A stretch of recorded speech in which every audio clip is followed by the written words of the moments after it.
Bore da. Croeso cynnes iawn i chi i Gwasanaeth ni bore yma. A hitha yn fora braf. A da ni'n cael cyfle unwaith eto bore yma i addoli Duw, i ddiolch i'r arglwydd, am ei ras, am ei gariad, ac i feddwl, fel y gwelwch chi o'r sgrin, i feddwl mwy am un o ddisgrifiadau Iesu ohono fo ei hun, fi, yw'r ffordd a'r gwirionedd a'r bywyd. A mi fyddwn ni'n meddwl am hynny yn ystod y bregath yn nes ymlaen. Ond cyn hynny, o'n i yn darllen bore yma, fel ydw i, bob hyn a hyn, yn darllen hyfforddwr Thomas Charles, sydd yn llawn o gannoedd o gwestiynau ag atebion. A'r cwestiwn nes i ddarllen bore yma oedd, ynglyn â gwaith yr Ysbryd Glân. A'r cwestiwn oedd, pa bethau am Iesu yn fwyaf arbennig y mae'r Ysbryd Glân yn ei datguddio i'r Cristion? Cwestiwn syml, be mae'r Ysbryd Glân yn ddangos i ni am Iesu? Ac mae yna 5 pwynt, dwi ddim yn mynd i roed y 5 pwynt i chi. Dwi'n mynd i roed y pwynt cyntaf nath sefyll allan i fi. Be mae'r Ysbryd Glân yn ei wneud? Yn ei ddangos am Iesu? A'r atab, mawredd rhagorol a gogoniant person Iesu. Mae hwnna'n ffordd arbennig dydy i ni feddwl pan mae'r Ysbryd Glân ar waith. Da ni'n meddwl, da ni'n gweld Iesu Grist trwy ffydd, a da ni'n gweld ei fawredd rhagorol. A hefo'r atab yna, mi oedd yna adnod. A dyma'r adnod sy'n gyfarwydd i ni, dwi'n siŵr. A daeth y gair yn gnawd a phreswylio yn ein plith yn llawn gras a gwirionedd.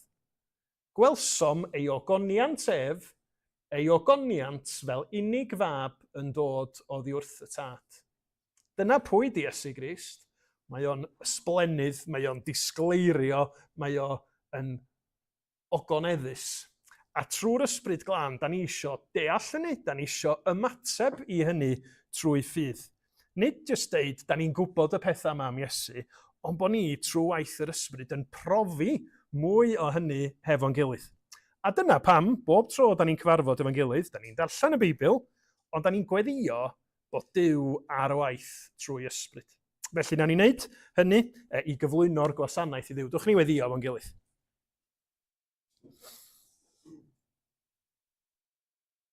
O arglwydd ein Duw, da ni yn dod ata ti y bore yma, yn heiddiant Iesu Grist yn gofyn, wneud i trwy ysbryd ddangos i ni fawredd rhagorol person ein gwaredwr Iesu Grist.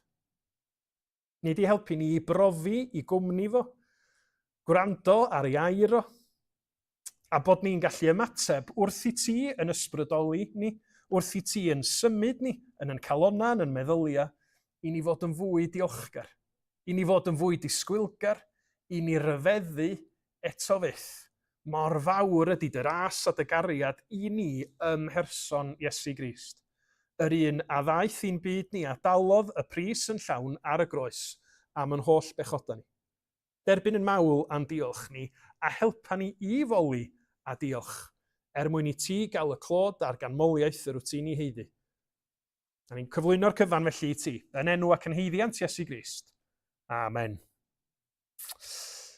Mae gennych chi i fod ddarna o bapur ar eich set, neu o gwmpas eich set, a papur a beiro neu pensel. Os nad oes gennych chi, mae y set flaen yma yn llawn ohonyn nhw.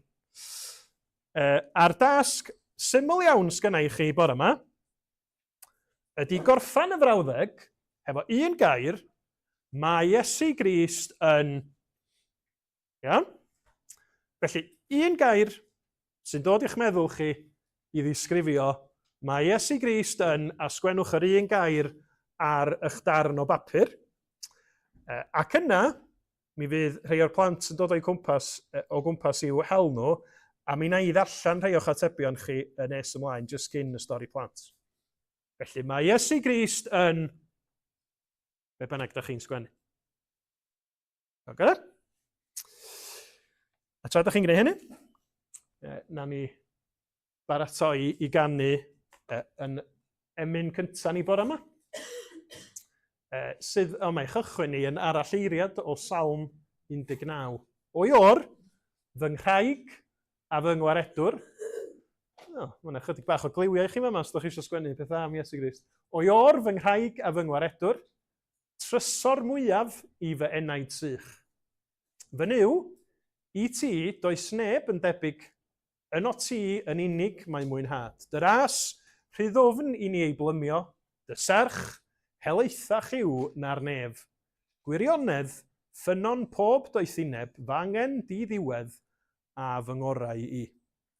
Lle nawn ni ganu hon hefo'n gilydd, ac yn ystod yr emyn, os fysa rhai o'r plant yn mynd o gwmpas ac yn hel y darna o bapur a'i dod â nhw ata i, plis. Diolch yn fawr iawn.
I'ch atgoffa chi o'r cyhoeddiadau sgynnon ni am yr wsos yma.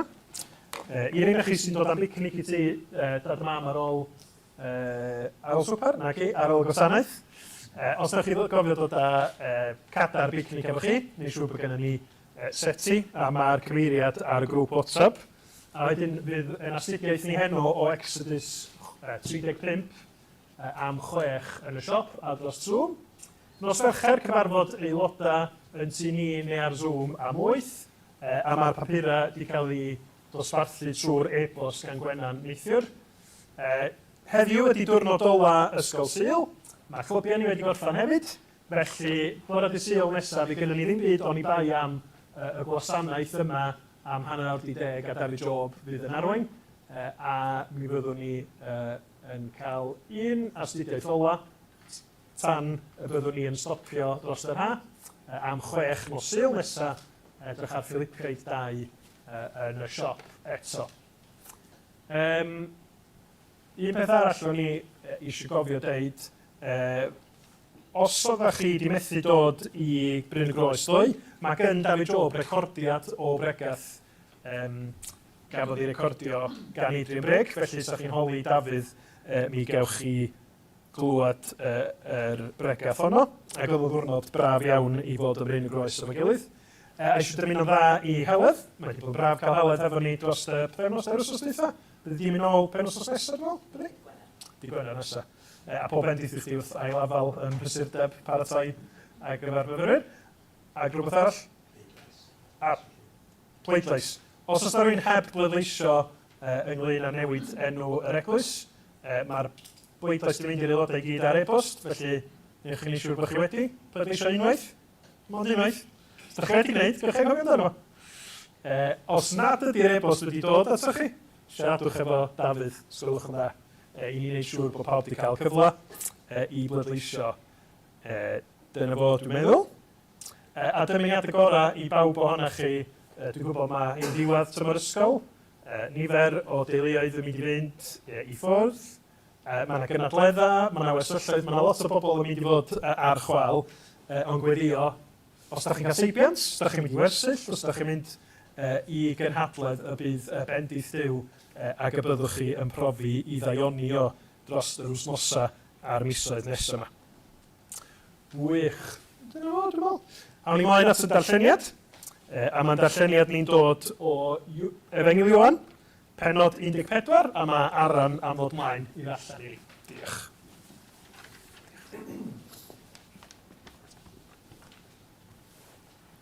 Peidiwch cynhyrfu, meddai Iesu wrth disgyblion. Credwch yn Nuw a credwch yn o fi hefyd. Mae digon o le i fyw yn fy nydd yn had. Byddwn ni wedi wrthoch chi os oedd chi fel arall. Dwi'n mynd yna i baratoi lle ar eich cyfer chi. Wedyn dwi'n mynd i ddod yn ôl. A byddai'n mynd â chi yno gyda mi. A chewch aros yno gyda mi. Dewch chi'n gwybod y ffordd i ble dwi'n mynd, ond arglwydd meddai Thomas, dyn ni'n mynd yn gwybod lle wyt ti'n mynd, felly sut allwn ni wybod y ffordd yno? Fi ydy'r ffordd atebodd Iesu, yr un gair ar bywyd. Does neb yn gallu dod i berthynas gyda Duw y Tad ond trwyddo fi. Os ydych chi wedi dweud i fy nabod i, byddwch yn nabod fy nhad hefyd. Yn wir, dych chi'n ei nabod o'i bellach, ac wedi weld.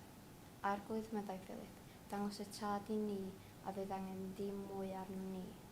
Atebodd Iesu, dwi wedi bod gyda chi i gyd ers cymaint o amser, wyt ti'n dal ddim yn nabod i Philip. Mae pob bynnag sydd yn dweud fy ngweld i wedi gweld y tad, fel sut allai ddweud dangos y tad i ni. Wyt ti ddim yn credu fy mod i yn tad, a bod y tad yno fi.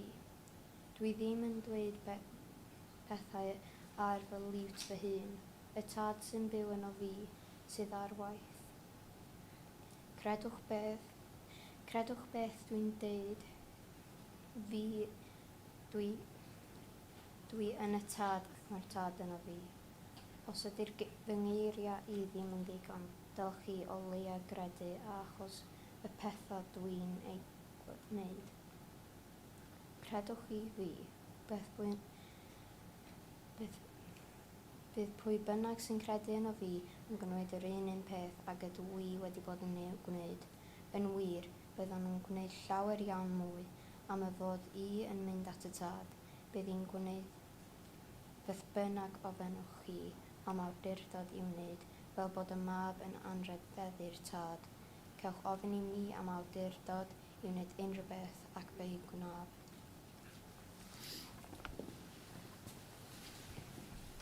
Diolch yn fawr iawn, Aran. Rwan ta, blant, da ni yn mynd i ddarllen rhai o'r papur yma. Chi'n cofio be nes i ofyn? Mae Iesu Grist yn Ydych chi eisiau dyfalu rhai ohonyn nhw? Na? Neu ydych chi eisiau fi jyst darllen nhw? Na i ddim darllen nhw i gyd. Mae Iesu Grist yn fawr. Mae Iesu Grist yn waredwr. Mae Iesu Grist yn arglwydd. Mae Iesu Grist yn maddau. Mae Iesu Grist yn ansbaradigaethus. Dim enw ar hwnna, dwi eisiau gwybod pwy'n ysgwennu fo. Da iawn chi. Mae Iesu Grist yn anhygoel. Yn waredwr. Mae Iesu Grist yn fyw. Mae Iesu Grist yn ffeind. Mae Iesu Grist yn garedig. Yn garedig. Yn fyw. Mae Iesu Grist yn werthfawr iawn. Wel, mae hwnna'n lot o ddisgrifiadau gwahanol iawn am Iesu, ond yr hyn sy'n arbennig ydy, maen nhw i gyd yn wir yn dydyn. Maen nhw i gyd yn wir. A be da ni wedi bod yn sylwi arno fo dros yr misoedd a'r wythnosau dwytha, pan da ni wedi bod yn edrych ar Efengil Ioan, mae o wedi bod yn dangos gwahanol elfennau i ni o sut fath o berson ydy Iesu Grist. Pwy ydy o, a be mae hynny'n olygu i ni sydd wedi credu yno fo. A weithiau ydych chi'n gallu meddwl, o, mae yna ormod o bethau. Ond y gwir ydy, yn pob un gair neu disgrifiad gwahanol, mae yna rhyw elfen i ni feddwl a canolbwyntio yno fo. O, mae Iesu'n fawr, ym mha ffordd mae o'n fawr. Mae Iesu'n madda. Sut mae Iesu'n madda? Ac y peth hyfryd ydy, wrth i ni fynd i ysgol Sul neu i capel, da ni'n cael meddwl a gweddio a gobeithio trwy waith yr Ysbryd Glân, gweld mwy a mwy a mwy. A fi na ddim diwadd i'r mwy a mwy a mwy, achos mae Iesu mor rhyfeddol, dos na byth gyfnod yn mynd i ddod lle da ni'n dweud, o na fo, da ni'n gwybod bod beth fan. Da chi'n gallu gwneud prawf neu rhywbeth, da chi'n gallu cael 100% dweud, na fo, dwi wedi gorffan hwnna i gyd. O fydd hynna byth yn wir i ni am Iesu Grist. A chi'n cofio, rhai wsnosan ôl, nes i ddangos rhai o hein i chi. A gofyn i chi, sbio ar y sgrin a dweud, be di'r dywediad? Dwi'n meddwl bod fi wedi gwneud hwn. Beca, ti'n gwybod beth yw? Daniel? Da iawn. Fi ydy, mae fi yw goleini'r byd. A mae Iesu wedi deud llwyth o hynny, mae fi yw bara'r bywyd ac yn y blaen. Ond yr un da ni'n edrych arno fo heddiw ydy... Pwy sy'n mynd i fentro hwnna? J.K? Yn cweit. Sbiwch ar y lluniau. Mae fi yw ydy'r rhan gyntaf, cywir. Mae fi yw'r ffordd a'r gwirionedd. Person yn deud i dystiolaeth mewn llys i hwnna, lle maen nhw'n gaddo deud y gwir. A'r... Chi'n gwybod be? Na i fod yn onest efo chi, o'n i'n meddwl neithiwr. Pa lun mae rhywun yn ei gael i gynrychioli bywyd? Nes i googlo fo, a nes i gael lot o sgwennu yn deud life neu alive neu lluniau o goed. Mae'n anodd, dydy? Mae'n anodd cael un llun i gynrychioli bywyd. Ond wedyn, os ydych chi'n meddwl amdano fo, mae bywyd efo gymaint o elfennau gwahanol yno fo, dyna pam bod o'n anodd, ynddo? Meddyliwch pethau gwahanol sy'n digwydd yn bywyd ni. Mae bywyd yn gallu bod yn braf, mae bywyd yn gallu bod yn anodd. Mae bywyd yn gallu bod yn hir, mae'n gallu bod yn fyr. Ond y pwynt ydy, pan mae Iesu'n deud mae fi yw'r ffordd a'r gwirionedd a'r bywyd, mae Iesu yn cyfro y pethau yna i gyd. Pob elfen o'n bywyd ni. Hyd yn oed os nad ydym ni'n gallu cael llun ar ei gyfer o, mae Iesu'n deud i fy nisgyblion ni, fi ydi o. Fi ydy'r un sydd yn y canol. Fi ydy'r un sydd yn gallu helpu chi ym mhob rhan o fywyd. A be da ni'n mynd i fod yn meddwl amdano fo ydy sut mae hynny'n wir am Iesu, ond cyn i ni orffan, mae'n rhywbeth pwysig iawn arall. Da ni'n credu y gwir bod Iesu yn ffordd yr gwirionedd a'r bywyd, ond y cwestiwn mawr ydy pwy ydy Iesu i ni? Ydy Iesu yn bywydau ni? Yr un mwyaf pwysig, yr un sydd yn y canol, yr un yr ydym ni'n edrach arno fo trwy'r amser. Achos yn y Beibl, mae gennym ni Apostol Paul sydd wedi sgwennu a deud fel hyn. I mi, Crist yw byw. Crist ydy i fywyd o. A dyna da ni eisiau bod fel Cristnogion, lle da ni wedi trystio'n Iesu Grist, a da ni wrth fyw yn bywyda'n deud fo ydy'r un da ni eisiau byw i fwy nhw. A peth hyfryd ydy, wrth i ni ddarllen gwahanol adnodau ar y Beibl, sylweddoli, na ni byth ddyfaru i gwneud hynny. Na ni byth roed yn hynny ni Iesu Grist a wedyn deud, mae o wedi gadael fi lawr. Mae o yn gadarn, yn fawr, yn llawn cariad, a braint y Cristion ydy cael profi mwy a mwy o Iesu Grist wrth i ni roed yn bywydau iddo fo mewn ffydd. Diolch i chi am fy helpu. Gewch chi doriad bach o fy stori plant i am rai wythnosau wan, ond gobeithio gewch chi amser braf dros wyliau haf hefyd. Da ni'n mynd i weddio, a na i ddefnyddio rhai o'r disgrifiadau yma am Iesu wrth i ni weddio. Yna da ni'n mynd i ganu emyn am pa mor hyfryd ydy Iesu Grist, ac yn ystod yr emyn yna gewch chi fynd trwodd i'r ysgol Sul. Dwch i ni weddio efo'n gilydd felly.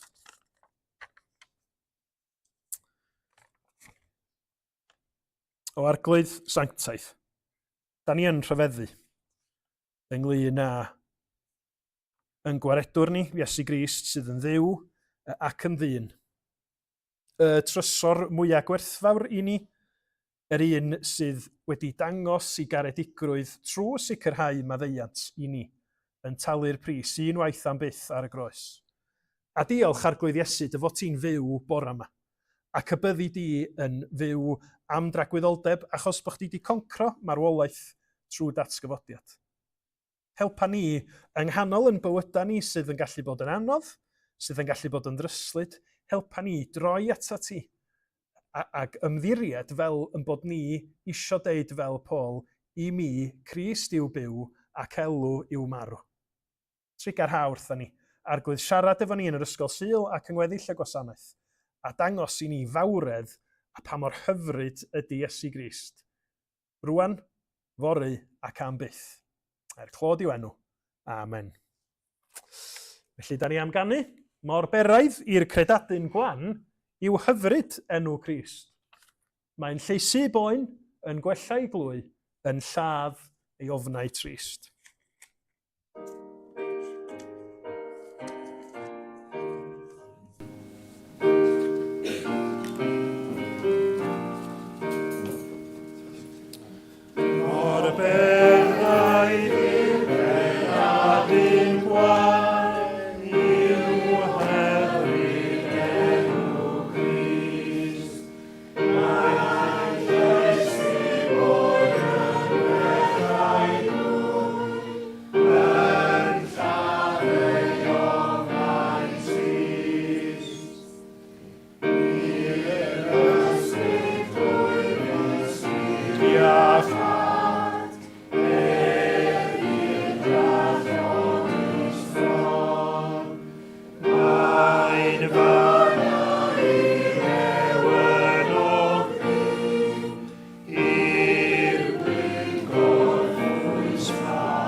Dwch ni weddio fo'n gilydd.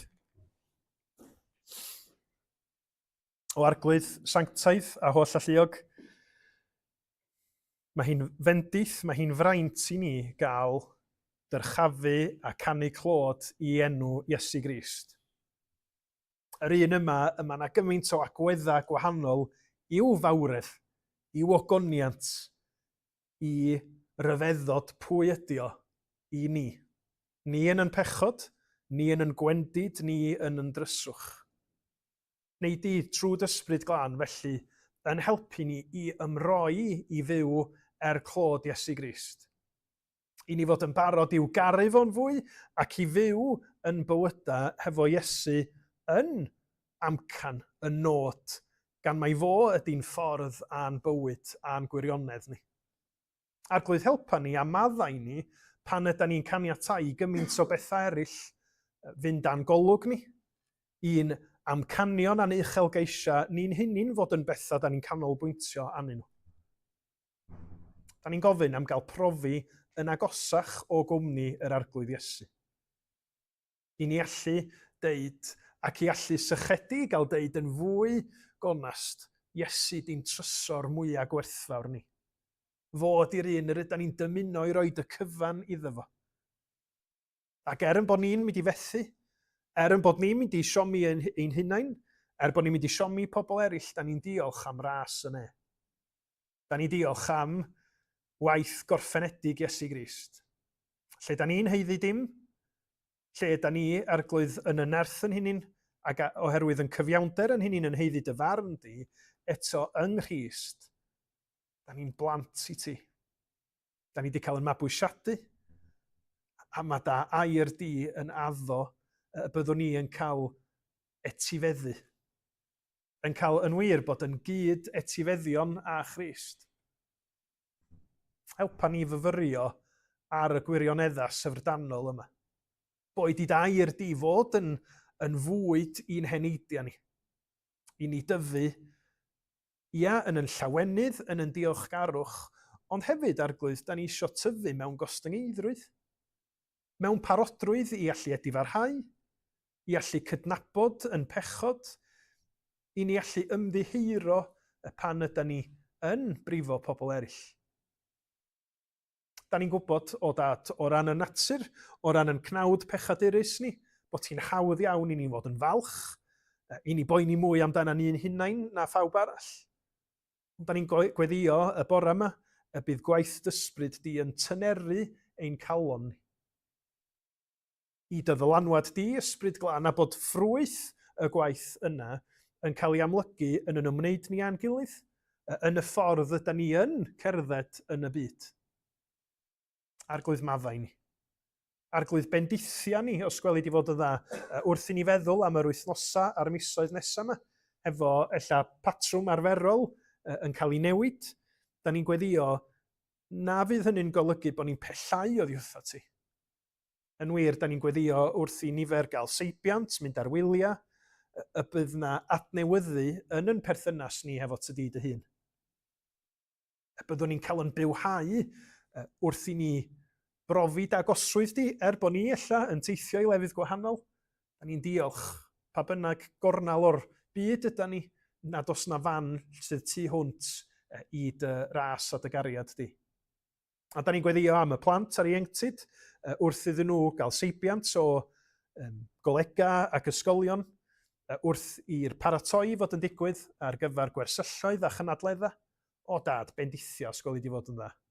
Siarad yn eglur hefo pob oed, mwyn i dwyn nhw i fywyd newydd yn Iesu Grist. Mwyn iddyn nhw dyfu yn eu cariad, yn eu ffydd a'i hymddiriadaeth yno ti a ti yn unig.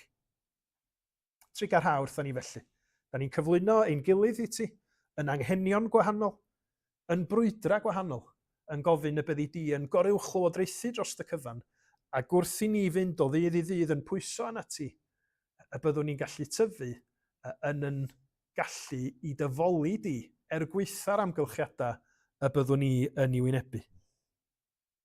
Oherwydd ti arglwydd ydy'n craig a'n prynwr ni. Ti, dad, mab ac ysbryd glân sydd yn heiddi pob clod.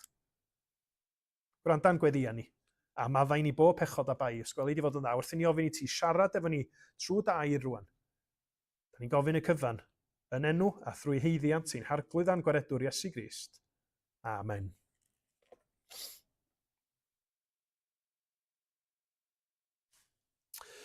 Wel, da ni gyd yn ymwybodol, lla dim i gyd, ond mae pawb yn ni sydd efo plant yn teuluoedd yn ymwybodol na hon ydi wsos ola dymor ysgol.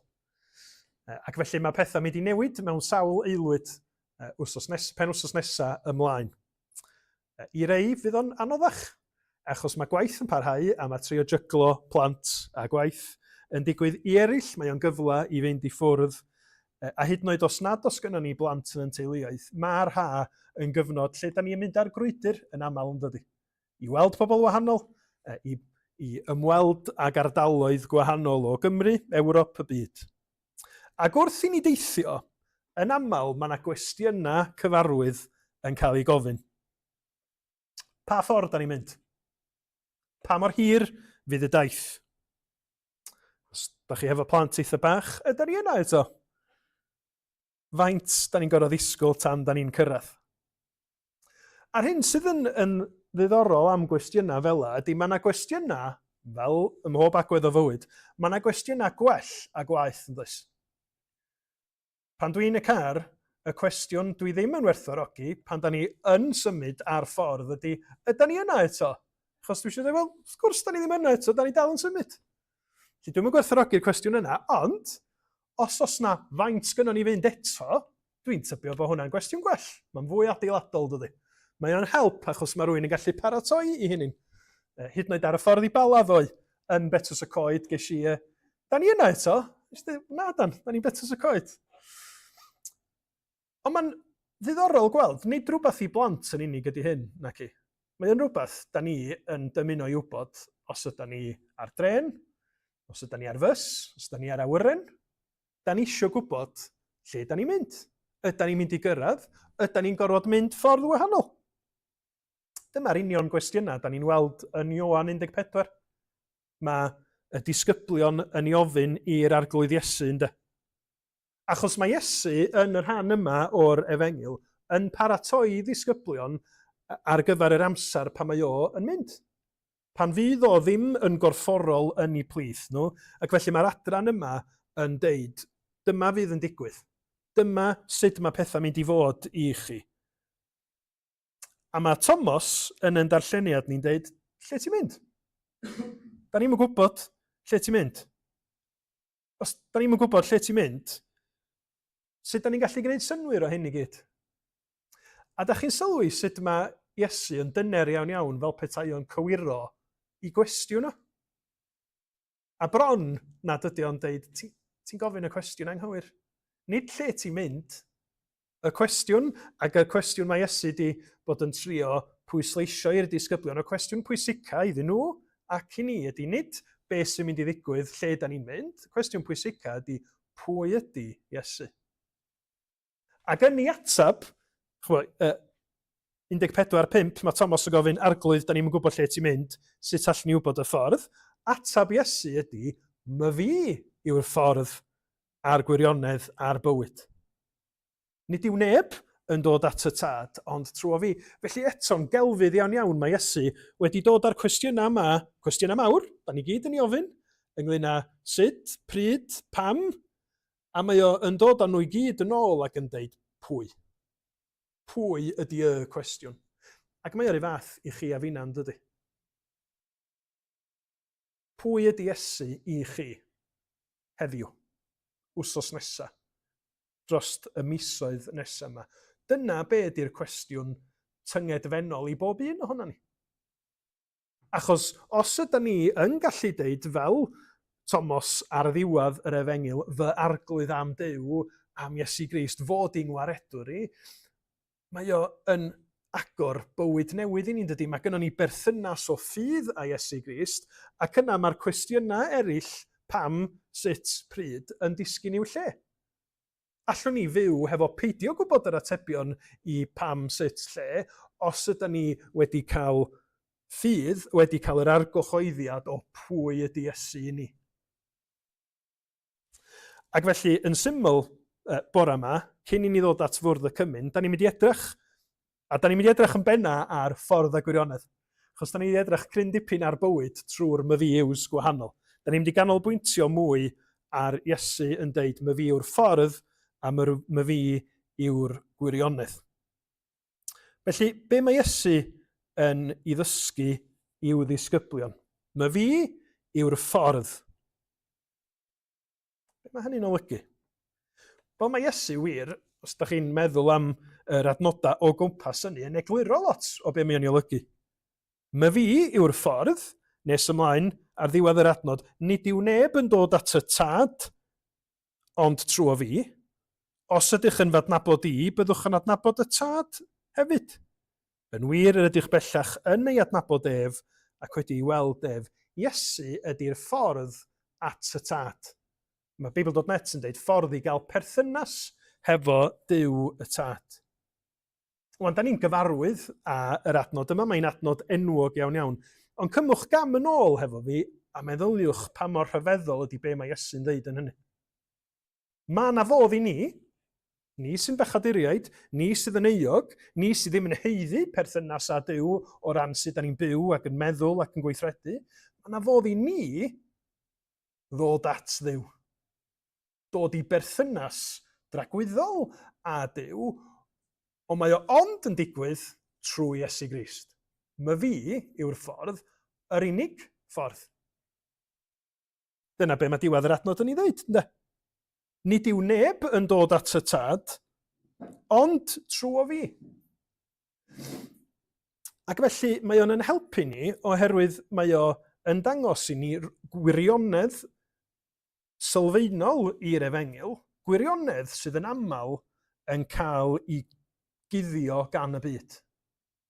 Achos os da chi'n gwrando ar bobl fysa yn rhannu negeseuon yn y byd o'n cwmpas ni, yn trio gwneud synwyr o'r byd, mi fysa chi'n clywed rhai pobl yn honni, o mae yna sawl llwybr gwahanol. Mae yna sawl llwybr gwahanol at Dduw.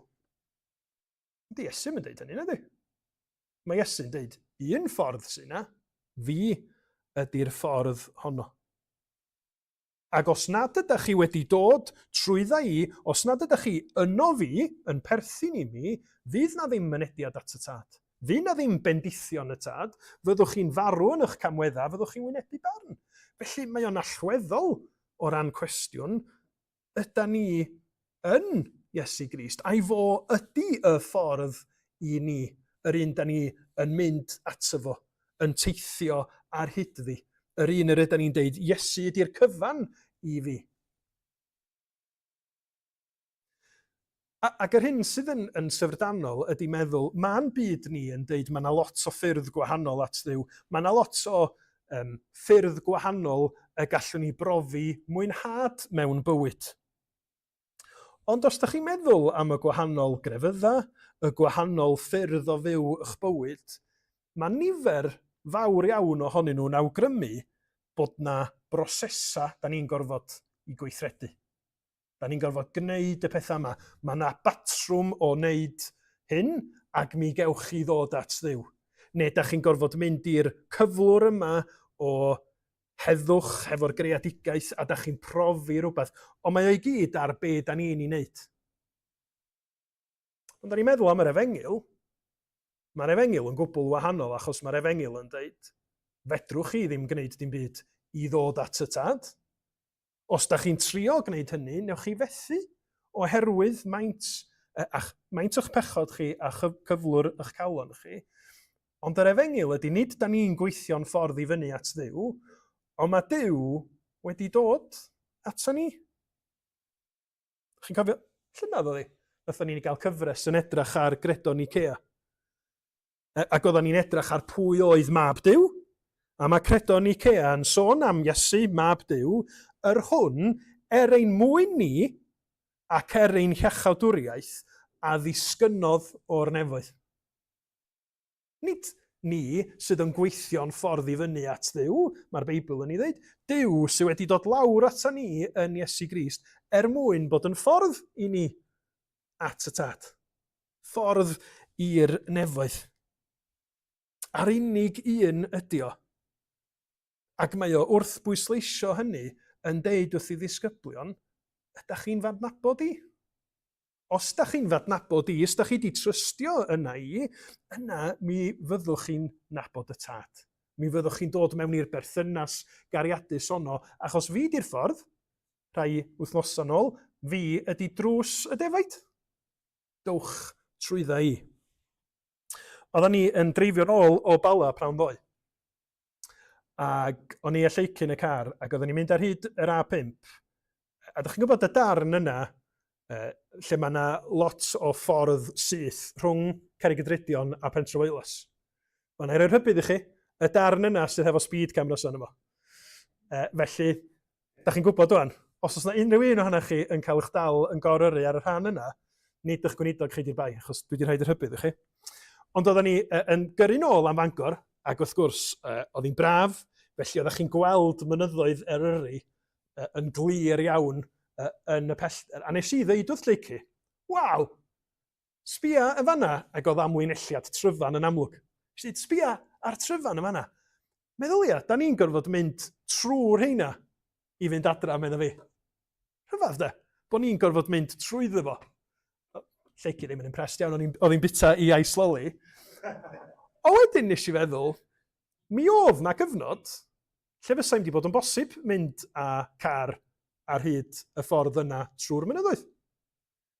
Ond na ddim posib mynd â coech fawr ar hyd y ffordd yna trwy'r mynyddoedd.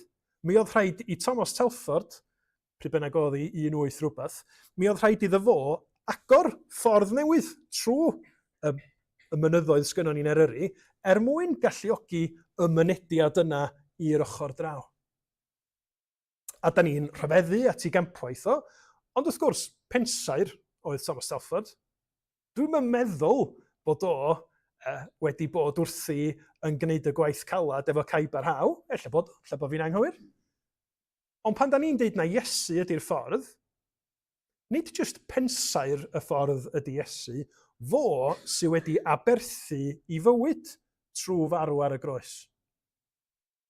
Wedi ildio i fywyd wrth farw yn lleni mwyn sicrhau bod y mynediad yna at y tad ar gael i chi a fi. Dim ond i ni ymddiried yna fo. Mae'r pris mor uchel. Ond oedd Iesu'n fodlon cymryd y cama dychrynllyd yna i farw ar y groes, achos oedd o'n gwybod pam oedd o'n i wneud o.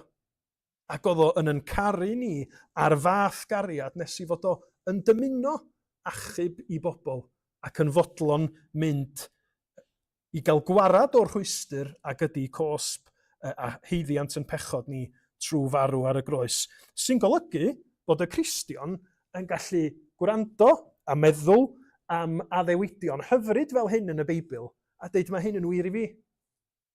Ynddo ef, Iesu Grist, a thrwy ffydd ynddo, yr ydym yn cael dod at Dduw yn eofn a hyderus. Meddyliwch chi, be mae'r adnod yna yn dweud? Nid pan dwi wedi cael diwrnod da o helpu pobl eraill, dwi'n cael dod at Dduw yn eofn a hyderus. Nid pan dwi wedi gallu rhannu'r efengil hefo 5 person, dwi'n cael dod at Dduw yn eofn ac yn hyderus.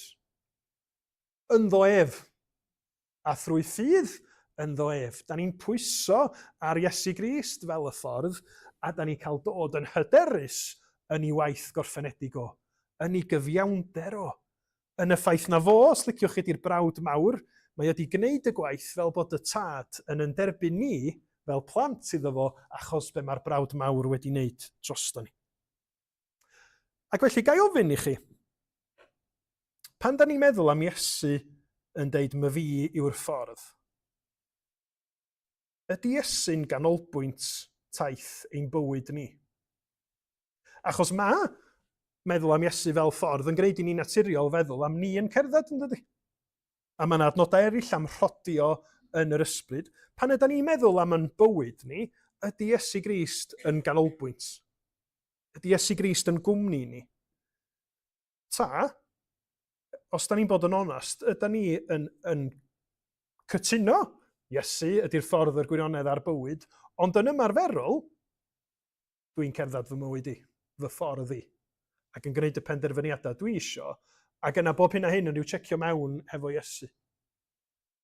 Dyna di'r demtasiwn, ynddo. Pan o'n i yn cael fy hyfforddi yn Llansannan hefo Meirio Morris, oedd gynno fo ymadroddion bach digri. Ymlaen Macanan oedd un, oedd o yn weiddi pan oedd yr hogiau'n chwarae ffwtbol. Ymlaen Macanan. Yr un arall oedd gynno fo pan oedd o'n cael sgwrs efo chi oedd, sut mae dy gerddediad di? Sut mae dy gerddediad di hefo'r arglwydd? A mae o'n ffordd dda o ddisgrifio bywyd y Cristion, dydy.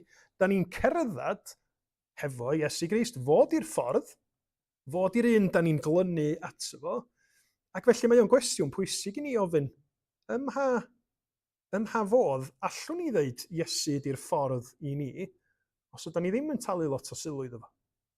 Os ydym ni'n canolbwyntio mwy ar be da ni isio, na be mae'r arglwydd Iesu yn ei ddeud. Ond mae Iesu yn deud, mae fi yw'r ffordd, y gwirionedd a'r bywyd.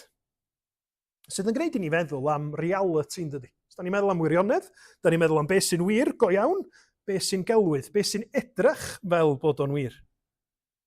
A mae Iesu yn deud, nid dwi'n mynd i bwyntio chi at y gwirionedd, neu dwi'n mynd i ddysgu chi am y gwirionedd i fod o. Be mae o ddeud ydy, fi ydy'r gwirionedd. Fi ydy'r un sydd yn clymu pob peth at ei gilydd. Yno fi yn unig y gallwch chi wneud synwyr o'ch bywyd fel disgyblion i fi. Yno fi yn unig y gallwch chi ddeall pwy ydy Duw, be ydy dyfnder eich pechod chi, pam bod angen i Iesu farw ar y groes. Mae o'n clymu doethineb Duw i gyd yn ei berson ac yn ei waith o'i hun. Ac felly, os ydym ni fel Cristnogion yn deud Iesu ydy'r ffordd i fi, Iesu ydy'r gwirionedd, mae o'n gwneud i ni ofyn y cwestiwn, pa ddylanwad sgyn yr arglwydd Iesu ar yn bywyd ni, ar y ffordd ydym ni'n gweld ni'n hunain. A Iesu ydy'r ffon fesur i ni, neu ai be mae pobl eraill yn feddwl. Sut dwi'n teimlo? Be sy'n ffitio hefo'r criw o bobl o'n nghwmpas i? Achos os di Iesu'n deud fi ydy'r gwirionedd, a mae'r Beibl yn deud y diafol ydy tad pob celwydd, mae'r stecs yn uchel, dydy. Mae pwy da ni'n gwrando arno fo, pwy da ni'n ei ddilyn, pwy sy'n siapio'n bywyda ni, yn mynd i olygu ffordd i'r bywyd neu ffordd i ddinistr. A mae'r cyfnod ni yn llawn o ddoethinebu ynglyn â y ffordd i fyw'ch bywyda. 10 pwynt i gael y corff perffaith. 5 ffordd i chi gael y ffrindiau da chi'n dymuno. Ond yng nghanol lot o'r pethau self-help yma, mae yna gelwydd sylfaenol. Allwch chi sortio pob peth allan. Mae'r atab gynnoch chi yn rhywle, a mae'r Beibl a mae'r arglwydd Iesu'n deud, fi ydy'r gwirionedd, fi ydy'r ffon fesur, hebdda i, newch chi stryglo a newch chi wneud smonach o lot o bethau yn eich bywyda, achos mae rhaid i fi fod yn y canol mwyn i'r darna ddisgyn i'w lle. O'n i'n clywed Steff a Gwyl yn siarad rai wythnosau nôl. Lle oedd Steff yn cwyno am y spirit lefel oedd Gwyl wedi rhoi iddo fo. Ac yn deud bod o'n ama bod y spirit lefel ddim yn mesur yn gywir. Ac oedd Steff yn deud y traffarth gafodd o, oedd gynno fo wedyn 2 neu 2 spirit lefel gwahanol, ac oedd yn deud, sut dwi'n gwybod pa un sy'n gywir? Os na Iesu ydy'r gwirionedd, Iesu ydy'r spirit lefel perffaith i ni. Ac nid just spirit yn yr ystyr yn ysbrydol, ond i bob agwedd o'n bywydau ni. Ac mae o'n gwarchod ni wedyn rhag eithafion y celwyddau sydd yn y byd o'n cwmpas ni. Celwyddau, da ni'n hawdd yn gallu i'w derbyn a cael yn siapio ganddyn nhw. Gai roed 2 esiampl dwi'n meddwl o 2 begwn celwyddau da ni'n hawdd yn gallu disgyn iddyn nhw. Dwi wedi sôn am un yn barod. Un ydy y celwydd yma bod na'r allwedd i bob peth ydy'n hymdrech ni, yn clyfrwch ni, yn gallu ni sortio peth allan.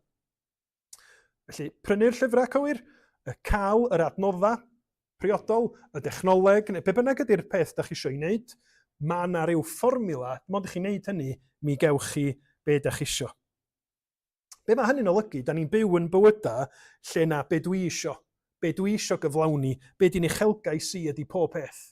Hwna sydd yn gyrru ni, hwna sy'n rhoi llawenydd i ni, hwna sydd yn torri'n calon ni. Ond mae yna arwain at falchder a hunanoldeb. Mae yna arwain at ddiystyru Iesu Grist fel y ffordd, y gwirionedd a'r bywyd. A be mae Iesu'n ei ddweud? Pan oedd o yn siarad efo pobl? Nid ar y iach, ond ar y cleifion y mae angen meddyg. I alw pechaduriau diedifeirwch, nid rhai cyfiawn yr wyf fi wedi dod. Lle os na Iesu di'r gwirionedd, mae o'n helpu ni i ddelio hefo'r atynfa yma, fi, dwi isio, dwi'n gwneud, dwi'n gallu, ac yn gwneud i ni sylweddoli, o, be da ni'n neud efo'n pechod? Does na ddim atab self-made i hynny. Da ni methu delio efo'n pechod na'n methiant yn hynny'n, dim ond gwaed Crist ar y groes yn talu'r pris. So mae hwnna'n un celwydd eithafol. Yr ochr arall ydy pan da ni'n deud, dwi'n methu gwneud dim byd. Dwi'n gwbl ddiwerth. Does na neb yn malio dim amdanau, does na ddim pwrpas i fy mywyd i. Sa'n pwrpas i unrhyw beth dwi'n neud. A mae yna bobl yn byw bywydau fel yna. A maen nhw'n stryglo hefo anobaith a digalondid a meddwl, oes am ystyr i ddim byd. Eto, os di Iesu'n wirionedd, da ni'n gweld na Iesu di'r union un sydd yn deud wrth bobl, dewch ata fi, bawb sy'n flinedig ac yn llwythog, ac fe rodda fi o'r ffwystra i chi. Os da ni'n teimlo wedi'n llethu gan fethiant, gan anobaith, gan dristwch, y diafol sydd yn deud, sa neb yn poeni amdano chdi, ti'n ddiwerth, sa'n pwrpas i ddim byd. Mae Crist yn deud, tro ata fi yn yr profiad yma o anobaith, ac mi gei di bwrpas, mi gei di dy garu, mi gei di wybod bod na rwy'n hefo chdi yn dy feichia trwm. A mod i wedi gwneud yr hyn oedd angen mwyn i ti gael gobaith a bywyd a llawenydd. Pwy di Iesu? Mae Ioan yn deud yn ei lythyr fel hyn. Yr ydym yn gwybod bod mab Duw wedi dod ac wedi rhoi i ni ddealltwriaeth mwyn i ni adnabod yr un gwir. Ac yr ydym ni, Cristnogion, yn yr un gwir, yn ei fab ef Iesu Grist. Hwn yw'r gwir dduw a'r bywyd tragweddol. Mae fi yw'r ffordd a'r gwirionedd a'r bywyd. I'r Cristion, Iesu ydi ffynhonnell y cyfan. Fod i'r un sydd wedi ildio i fywyd ar y groes mwyn rhoi bywyd tragweddol i ni, bywyd yn ei holl gyflawnder i ni, bywyd nad oes na neb na dim yn gallu gipio oddi arna ni oherwydd Crist. Pwy ydi o a be mae o di wneud? Ac wrth i ni feddwl am yn bywydau ein hunain, ydyn ni'n gallu edrych ar Iesu Grist a dweud, yn y fo mae mywyd i, yn y fo mae ngobaith i, yn y fo yn unig mae'n llawenydd i. Achos dyna be mae Cristnogion dros y canrifoedd wedi gallu ddeud ynde. Oes, mae yna fyny a lawr wedi dod, a dos am angen i ni drio celu'r ffaith bod ffordd Crist yn lwybr cul, bod na heria'n dod, bod o'n gallu bod yn anodd, ond eto mae yna fywyd trwy'r ysbryd glân yng Nghrist yn does.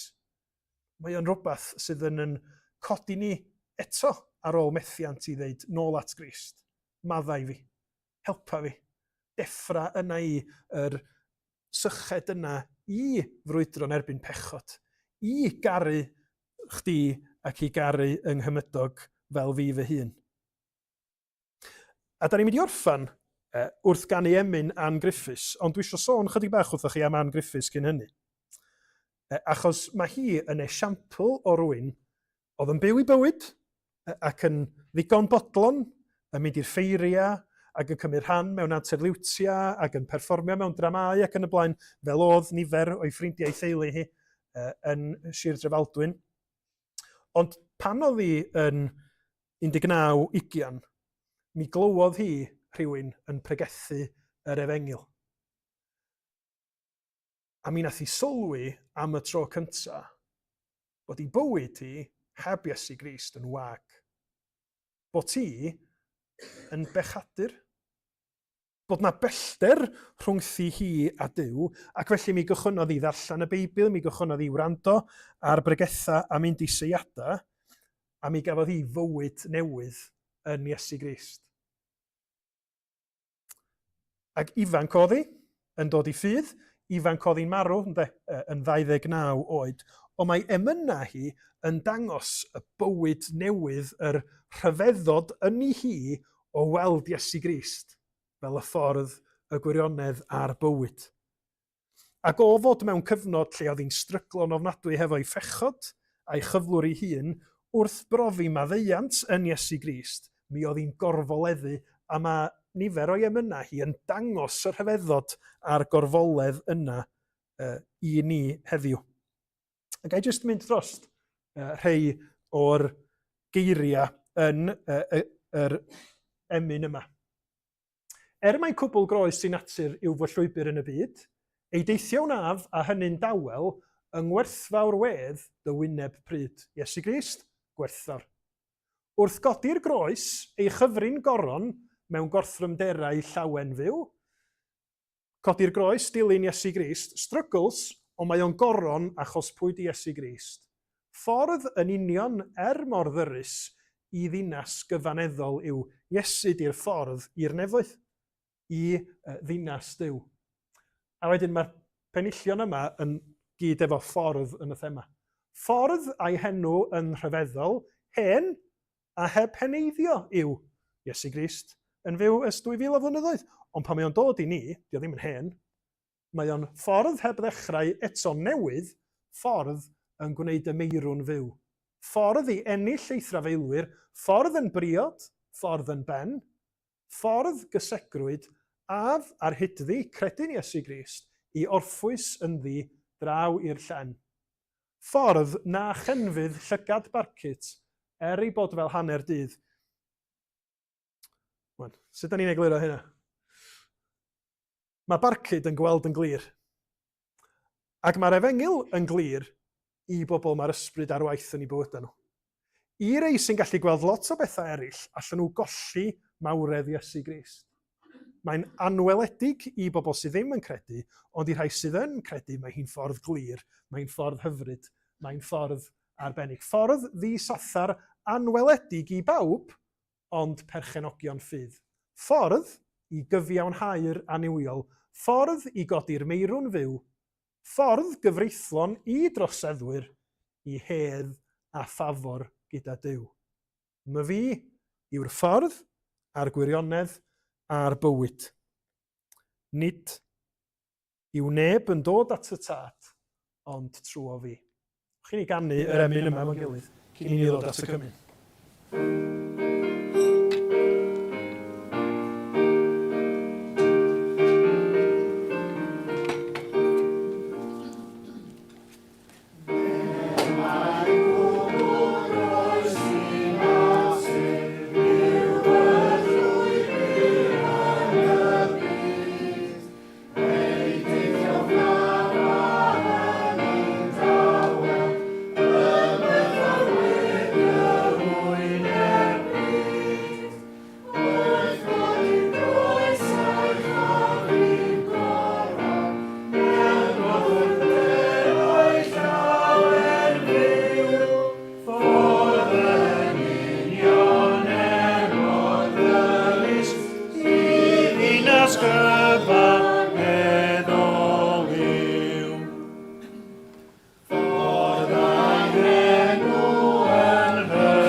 Ffordd i ennill eithaf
Dwi am ddarllen geiriau'r Apostol Paul, ym Mhenod 11 i lythyr cyntaf at y Corinthiaid, sy'n sôn am sefydlu swper yr arglwydd.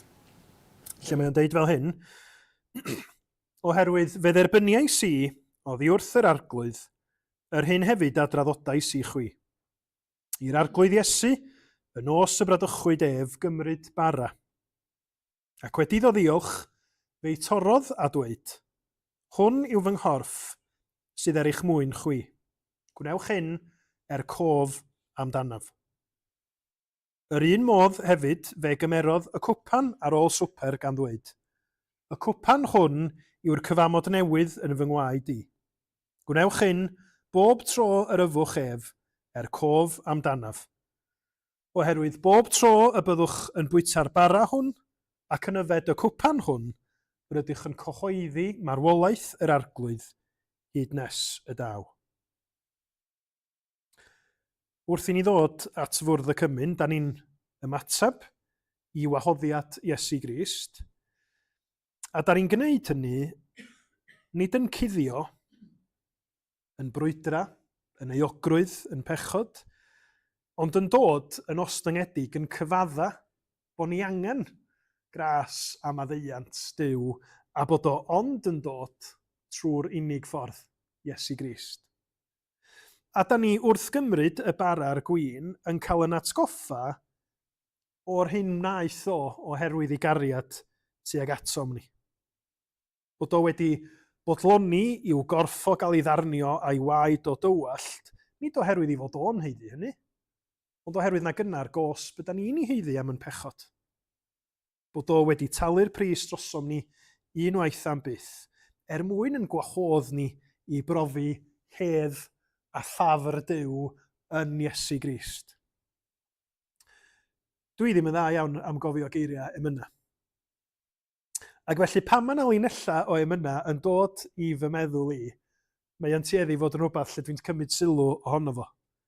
Ond wsos yma, wrth i mi fod yn paratoi ar yr adnodau yma, my fi yw'r ffordd a'r gwirionedd a'r bywyd, mi nes i gofio am yr darn yma o bennill.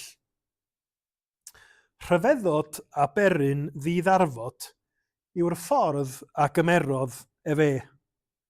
I gadw pechadur colledig drwy farw ei hun yn ei le.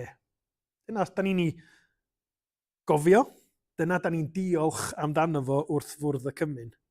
Bod Iesu wedi mynd ar y ffordd ddychrynllyd honno i farw ar y groes ac wedi wneud o mwyn i ni gael yn cadw.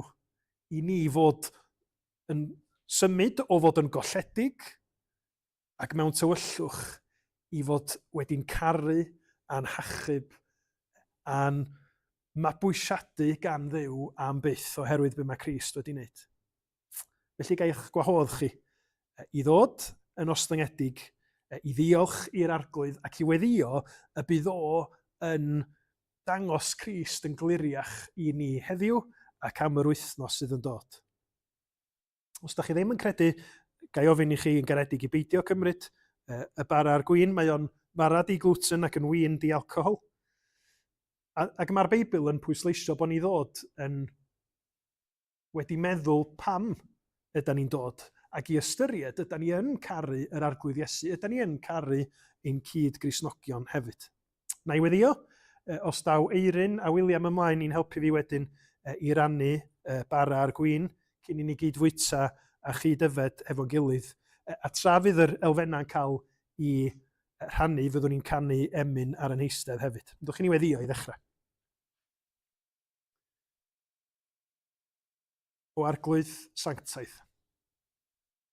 Da ni yn dod at fwrdd y cymyn rwan yn cydnabod, yn pechod, ein heogrwydd, bod unrhyw ffordd yr ydyn ni'n drio i cherdded yn y nerth yn hunin yn mynd â ni i ddinistr. A da ni isio dod yn ôl ac ymddiried yn ati arglwydd Iesu. Y ffordd, y gwirionedd a'r bywyd. A diolch dy fod ti wedi gwneud y cyfan ar y groes drosom ni, ac felly trwy dysbryd nid i'n helpu ni i ildio, i edifarhau, i droi cefn ar y pechodau hynny sydd yn teimlo fel bod nhw'n dal gafal yna ni, ac ymddiried yn hunin yn llwyr i ti. Derbyn yn diolch ni felly am daberth, am dy fuddigoliaeth di'n codi yn fyw o'r bedd. Mae ti ydy'r atgyfodiad a'r bywyd a bod yna fywyd tragwyddol i ni yno ti. Siarad efo ni. Bugeilia ni o fugail da. Helpa ni glywed dy lais di ac i roi'n hunin yn llwyr i ti. Gan ddiolch am y pris ac am y gwaed a gollwyd ar y groes.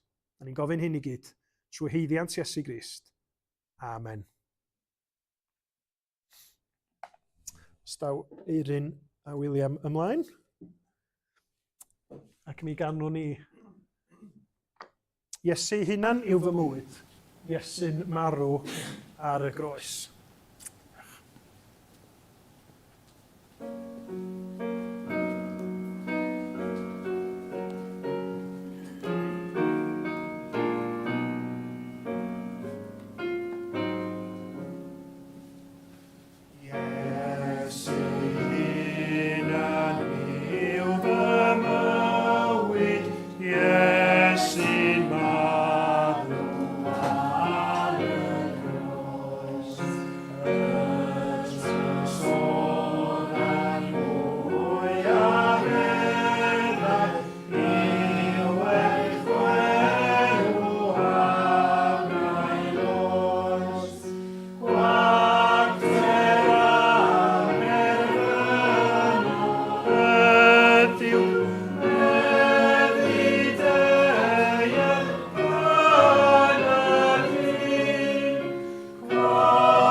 Cymerodd Iesu fara. Ac wedi diolch fe'i torodd a'i roi iddynt gan ddweud, hwn yw fy nghorff sy'n cael ei roi eich mwyn chwi, gwnewch hyn cof amdanaf.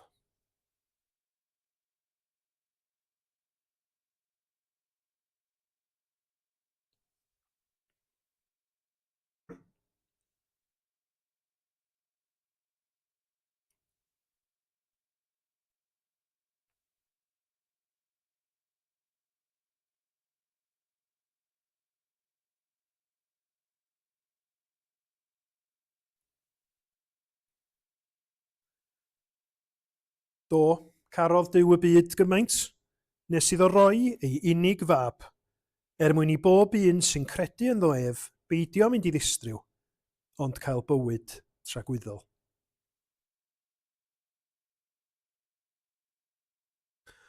A chymerodd gwpan, ac wedi diolch, fe rhoddodd iddynt gan ddweud, yfwch ohono bawb, oherwydd hwn yw fy ngwaed i, gwaed y cyfamod a dywelldir dros lawer maddeuant pechodau.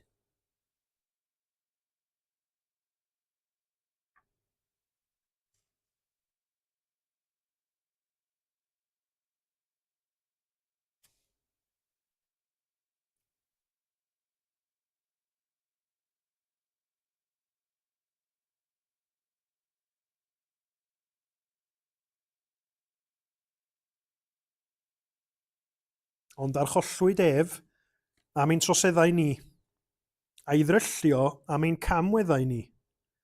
Roedd pris ein heddwch ni arno ef, a thrwy ei gleisiau ef y cawsom ni a chad. Diolch, Arglwydd Iesu, am yn caru ni, am yn prynu ni, a dy werthfawr waed dy hun. Diolch, Arglwydd, bod ni yn gallu ymddiried yn llwyr yn o ti, yn dy waith gorffenedig, yn dy addewidion, ac wrth i ni ddod ata ti a dy dderbyn di fel yn ffordd a'n gwirionedd a'n bywyd ni. Lle da ni yn syrthio'n bryn neu di byth. Da ni'n gofyn y byddi di yn adnewyddu ac yn atgyfnerthu'n ffydd ni yn o ti, wrth i ni ddiolch, wrth i ni ymddiried, wrth i ni fyddhau. Erbyn yn clod a'n mawl ni, gyna dy waith trwy dysbryd yn plith ni, dros dy dyddiau nesaf cyn i ni gyfarfod efo'n gilydd eto. Ni'n gofyn hyn, clod i thenw arbennig dy hun. Amen. A da ni am orffan yn canu y pennill ola o'r emyn.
Boed i'r as ein harglwydd Iesu Grist, chariad Duw a chymdeithas yr Ysbryd Glân, aros gyda ni oll, o'r awr hon, hyd byth. Amen.